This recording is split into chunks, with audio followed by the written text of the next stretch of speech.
ये सुन 2070 की बात है। आपने गलत नहीं देखा।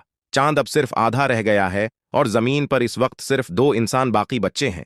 असल में 60 साल पहले जमीन पर एक नामालूम खलाई तहजीब ने हमला किया था।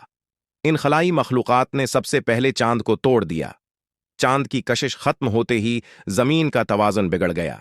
चंद ही घंटों में खौफनाक जलजलों ने तमाम शहर तबाह कर दिए और समंदरी तूफानों ने बाकी सब कुछ भी निगल लिया।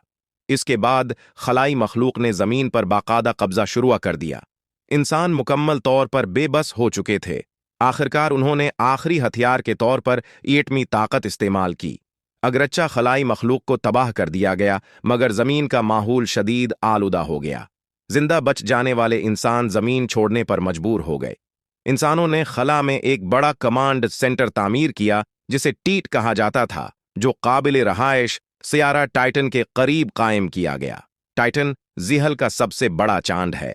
तमाम इंसान वहां मुंतकिल हो गए, लेकिन चूंकि टाइटन के वसाइल महदूद थे, इसलिए जमीन को अब भी तवानाई के मरकज के तौर पर इस्तेमाल किया जा रहा था। जमीन के समंदरों पर हजारों तवानाई टावर बनाए गए, जो समंदरी पानी को इस्तेमाल करके न्यूक्लियर फ्यूजन के जरिए नई तवानाई पैदा करते थे और यह तवानाई टाइटन भेजी जाती थी।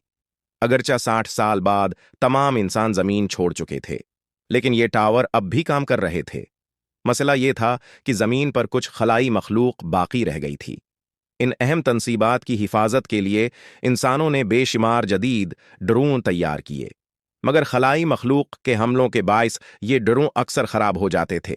इसी वजह से जेक और वेका को जमीन पर ही छोड़ दिया गया। जेक एक टेक्नीशियन था जो रोजाना उड़ने वाली मशीन पर गश्त करता, खराब ड्रोन्स तलाश करता और उनकी मरम्मत करता। वेका उसकी कम्युनिकेशन ऑफिसर थी, जो हर लम्हा जेक पर नजर रखती और उसकी हिफाजत करती थी। उनका यूनिट नंबर 49 था। मिशन की कामयाबी के लिए दोनों की याददाश्त मिटा दी गई थी। वो तकरीबन 5 साल से ये काम कर रहे थे और सिर्फ 2 हफ्ते बाद उनकी जगह नए लोग आने वाले थे। एक दिन जेक गश्त पर निकला तो वेका ने 2 खराब ड्रोन्स की निशानदही की। जेक ने एक ड्रोन की मरम्मत की, मगर मालूम हुआ कि उसकी तवानाई चरा ली गई थी। जब जेक दूसरे ड्रोन की तलाश में जमीन पर गया तो वो एक जाल में फंस गया। खलाई मखलूक उसे जिंदा पकड़ना चाहती थी, मगर इन वक्त पर मरम्मतशुदा ड्रोन वहां पहुंचा और जेक को बचा लिया। कुछ ही देर बाद जेक ने देखा कि एक तवानाई टावर मुकम्मल तौर पर तबाह हो चुका है। इससे वाज़ेह हो गया कि तवानाई के खाने को बतौर हथियार इस्तेमाल किया जा रहा है।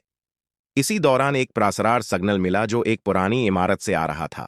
बाद में मालूम हुआ कि यह खलाई मखलूक का वापसी का सिग्नल था। बाद में जेक एक ऐसी जगह पहुंचा जहां अचानक एक कदीम खलाई जहाज आकर गिरा। यह खलाई मखलूक का नहीं बल्कि इंसानों का बहुत पुराना जहाज था। जहाज के अंदर इंसानों के स्लीपिंग पोड्स मौजूद थे और उन्हीं में एक औरत भी थी।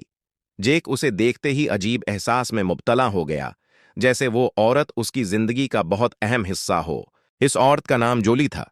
जब ड्रोन्स ने स्लीपिंग पॉड्स में मौजूद इंसानों को मारना शुरू किया तो जेक ने जोली को बचा लिया। बाद में एक चौंका देने वाला इंकिशाफ हुआ।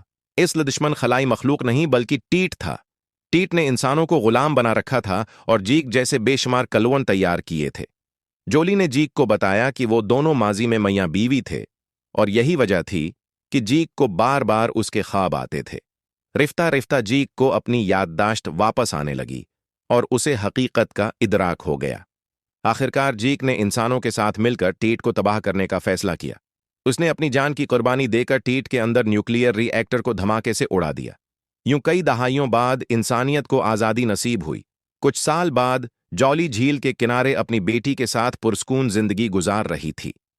अचानक एक दिन एक और जेक वहां आया, जिसे अपनी मुकम्मल याददाश्त वापस मिल चुकी थी। जोली उसे देखकर हैरान भी हुई और खुश भी, क्योंकि आखिरकार वो जान चुकी थी कि जेक सिर्फ एक नहीं बल्कि एक सोच, एक जज्बा और एक कुर्बानी का नाम है।